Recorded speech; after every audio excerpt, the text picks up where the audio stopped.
Hello' guys, good morning. মোৰ YouTube চেনেললৈ আপোনালোক সকলোকে স্বাগতম জনাইছোঁ। এতিয়া বজাৰত এভেইলেবল কেঁচা আম পায়, সেয়ে মই ভাবিছোঁ কেঁচা আমৰ অকণমান জাম বনাওঁ। এতিয়া মই কেঁচা আমখিনি ভালকৈ ধুই বাকলি গুচাই লওঁ।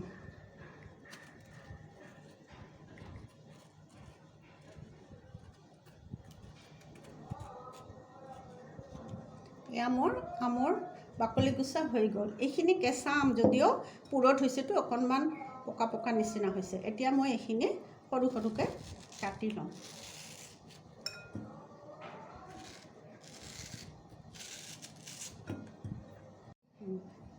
এয়া মোৰ আমখিনি কটা হৈ গ'ল। এতিয়া এইখিনি মই কুকাৰত বইল কৰিম। এয়া মই এটা কুকাৰ উঠাই দিছোঁ। আকৌ এইখিনি মই ইয়াতে বইল হ'বলৈ দিম।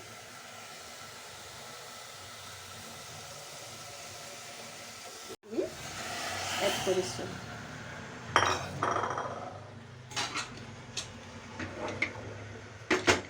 মই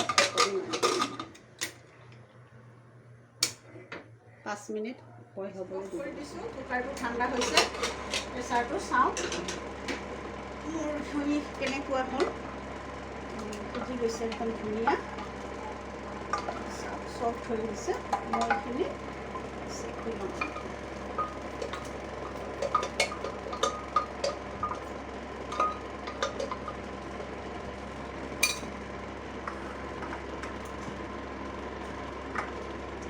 এনেকৈ ইয়াৰ আমৰ পলখিনি ওলাব লাগিব। চেকি আপোনালোকে এনেকৈ চেকেনিদি চেকি ল'বও পাৰে পলখিনি, আৰু নহ'লে গ্ৰাইণ্ডাৰত গ্ৰাইণ্ড কৰিবও পাৰে। এতিয়া মই গেছটো অন কৰি দিছোঁ আৰু কেৰাহী এখন উঠাই দিছোঁ। আৰু ইয়াতে মোৰ আমৰ পলখিনি ইয়াতে দি দিছোঁ।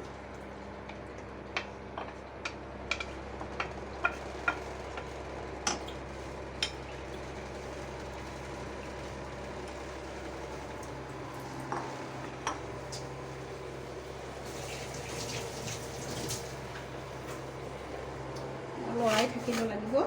ইয়াতে মই এতিয়া 1 কাপ চেনি এড কৰিম, কাৰণ মোৰ আমটো মই প্ৰথমতে অকণমান টেষ্ট কৰি চাইছোঁ, সিমান টেঙা নহয়। সেয়ে মই 1 কাপ চেনি দিছোঁ। যদি টেঙা আম হয় তেতিয়াহ'লে অকণমান চেনিটো বঢ়াই দিব লাগিব। এতিয়া মই এনেকৈ লাৰিব লাগিব। তাৰপিছত মই টেষ্টটোৰ কাৰণে আৰু ধুনীয়া ফ্লেভাৰ এটাৰ কাৰণে, কালাৰৰ কাৰণে মই দালচেনি এডোখৰ দিছোঁ আৰু এলাচি 2টা অকণমান থেতেলি দি দিছোঁ। এতিয়া এইখিনি মোক লাৰি থাকিব লাগিব 5-7 মিনিটমান।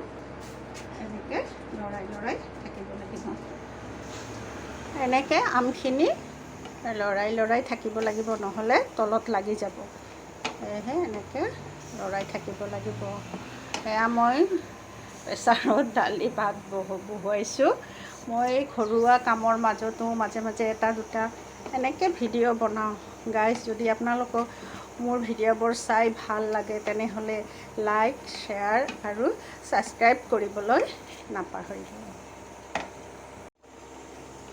সেয়া মোৰ 5-7 মিনিটমান হৈ গ'ল। এতিয়া এইখিনি হৈছেনে নাই এইটো পাৰফেক্ট মই চাবৰ কাৰণে এটা সৰু পৰীক্ষা কৰিম। এখন বগা প্লেট লৈছোঁ আৰু প্লেটত এড্ৰপমান দি পেলাই চাম।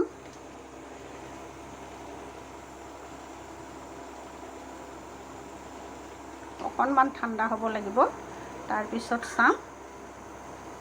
যদি বস্তুটো হেল্ডি নাহে তেতিয়াহ'লে এইখিনি মোৰ পাৰফেক্ট হৈছে। তাৰপিছত এইখিনি মই এটা বাউলত ট্ৰান্সফাৰ কৰিম।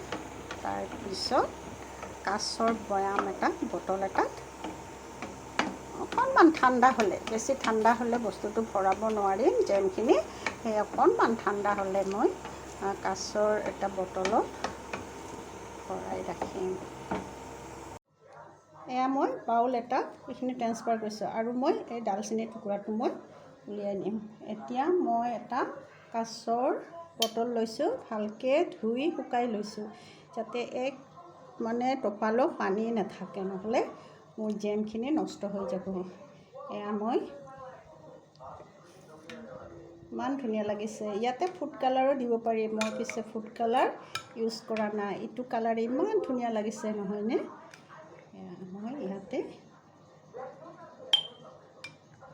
জেমখিনি ভৰাই দিছোঁ। এয়া মোৰ জাম একদম ৰেডি হৈ গ'ল। এইটো আপোনালোকে ষ্ট'ৰ কৰি ফ্ৰিজত থ'লেতো ছমাহলৈ ইউজ কৰিব পাৰিব, আৰু ফ্ৰিজত নথোৱাকৈ এমাহ দুমাহ ধুনীয়াকৈ ইউজ কৰিব পাৰিব। ধন্যবাদ।